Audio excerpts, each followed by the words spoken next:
and I'm currently a third year student in Delhi University, India.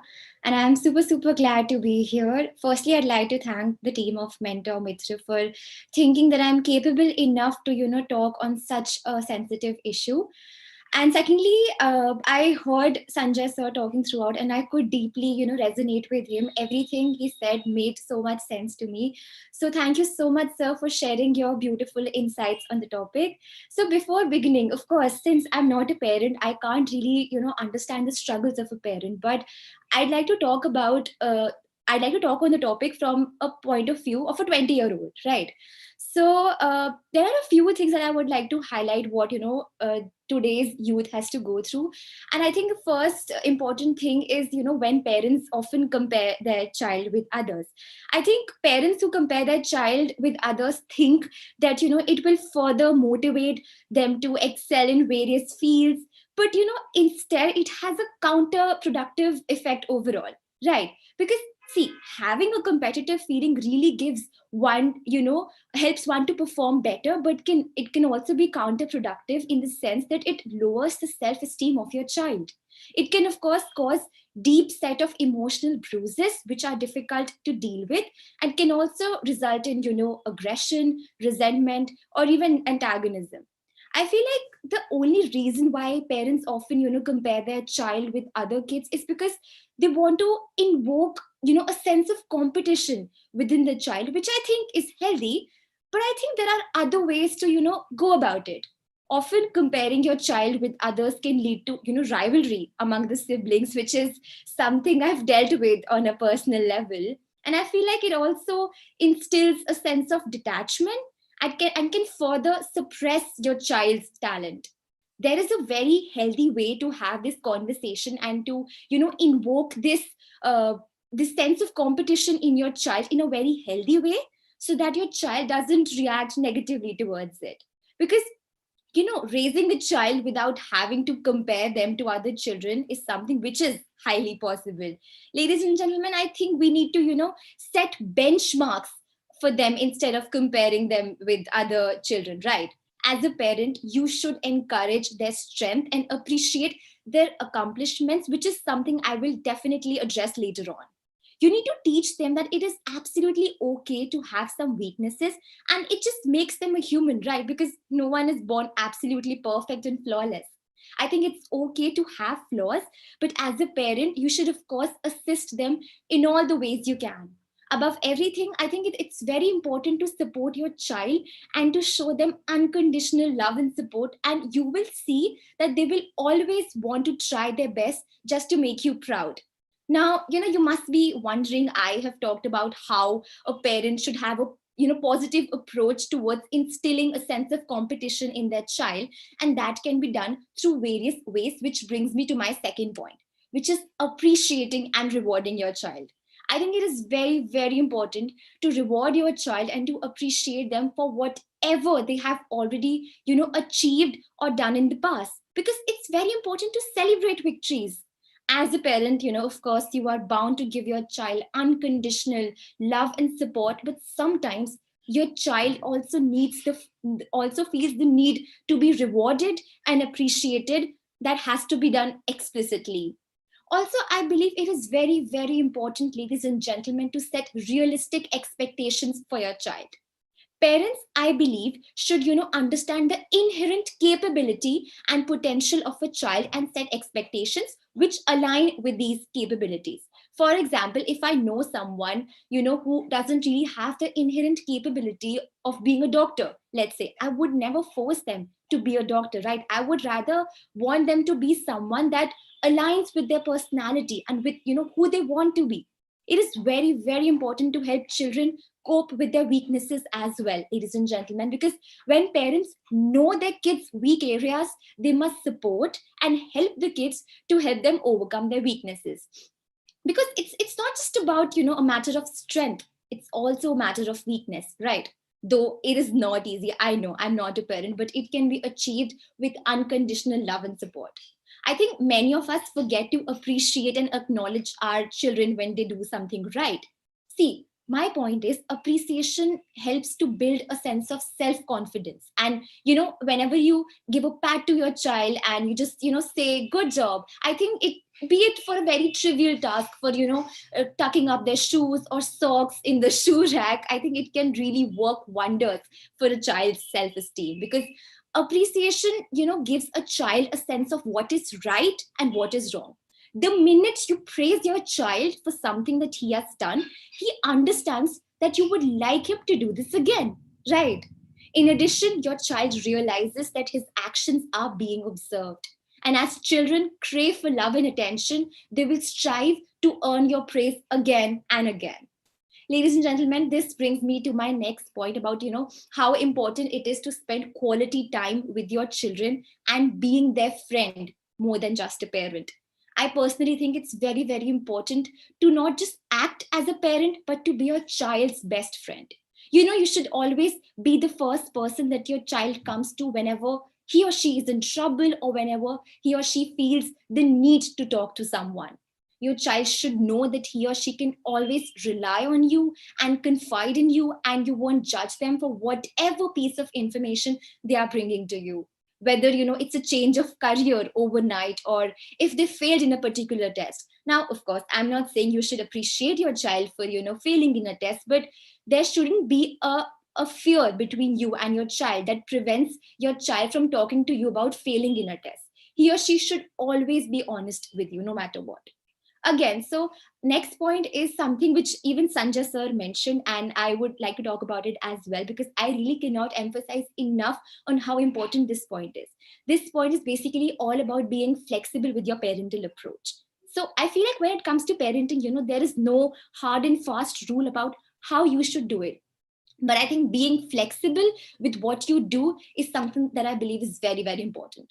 Ladies and gentlemen, if you think there is something wrong with your parental approach, and if something is not right between you and how you deal with your child, then you should work on it and you should try to change it, because flexibility is the key when it comes to parenting.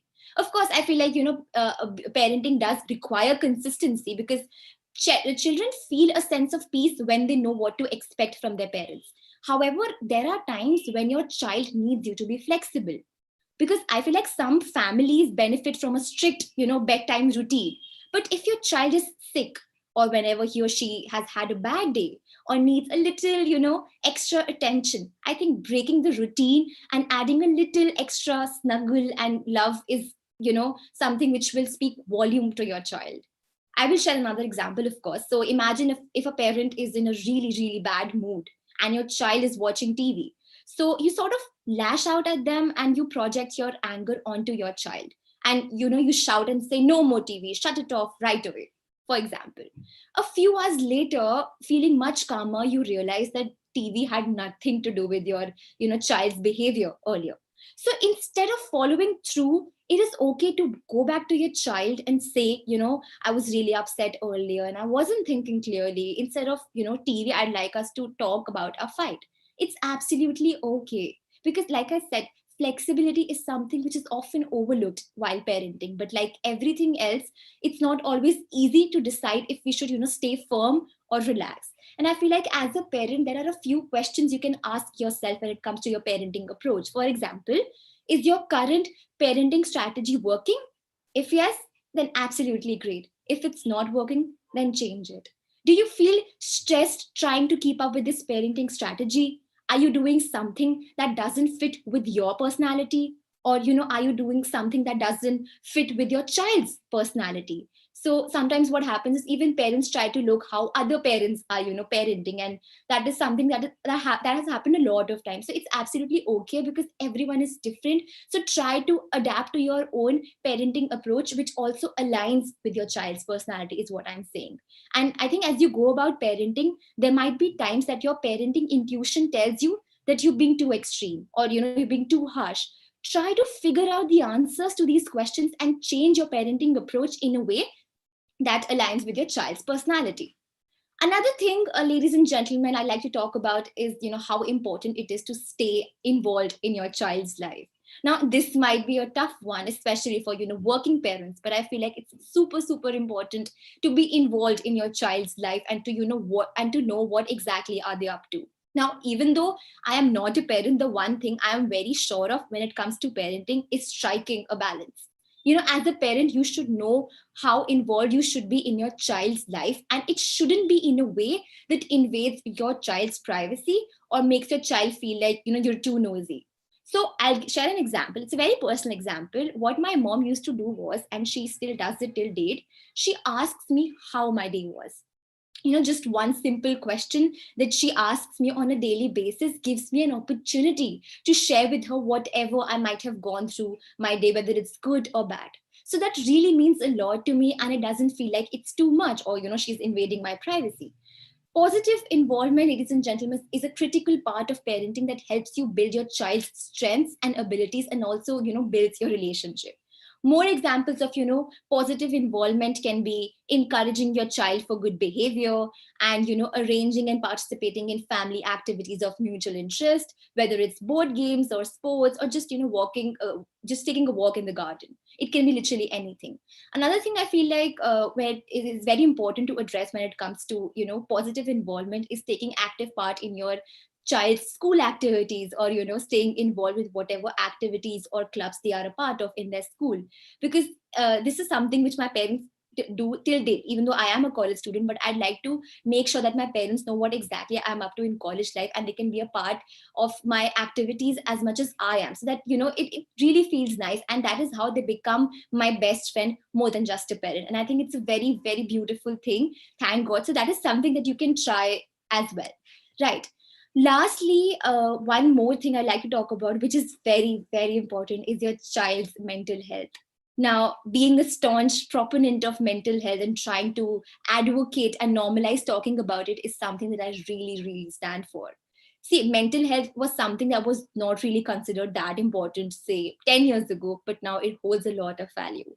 Ladies and gentlemen, I think it is very, very important to remember that many disorders like anxiety, attention deficit hyperactivity disorder, and depression do occur during childhood. In fact, many adults who seek treatment reflect back on how these disorders affected their childhood and wish that they had received help sooner. In general, if a child's behavior persists for a week longer, or it causes distress to the child or even the child's family, and interferes with the normal functioning of the child at school, at home, or with friends, then consider seeking help. If a child's behavior is unsafe, or, if a child talks about wanting to hurt himself or someone else, then you have to seek help immediately. I think it is super important to normalize seeking help and not attaching a stigma towards it, because we all are human beings and we are not, professional at everything. Of course, as a parent, you can try to talk to your child and try to serve as a therapist, but that can happen only to an extent. You cannot, as a parent, provide any professional help to your child, even if you want to. And I feel like if the situation still isn't under control, as a parent, we should normalize, of course, you should normalize seeking help and, seeing a therapist for your child. There might be various signs which might show you that your child's mental health is at stake. For example, he or she feels, angry or irritated most of the time, or, when the children tend to lose interest in things that they used to love to do earlier, or when they have low energy most of the time, or when they sleep too much or they sleep too little, when they're eating too much or too little. These are the signs when you know you have to seek help for your child, right? Lastly, I think we need to understand that, it's not only children who grow. I think parents parents also, are growing while parenting, because it's always, a learning journey for all of us. And I feel like the relationship and bond of a child and a parent is very, very beautiful, and it can never be, uh, put or defined into words, because whatever I say about the beauty of the relationship which a parent and a child shares, it'll never be enough. And, as they say, you don't lose yourself in parenthood. Instead, you find yourself. And nurturing a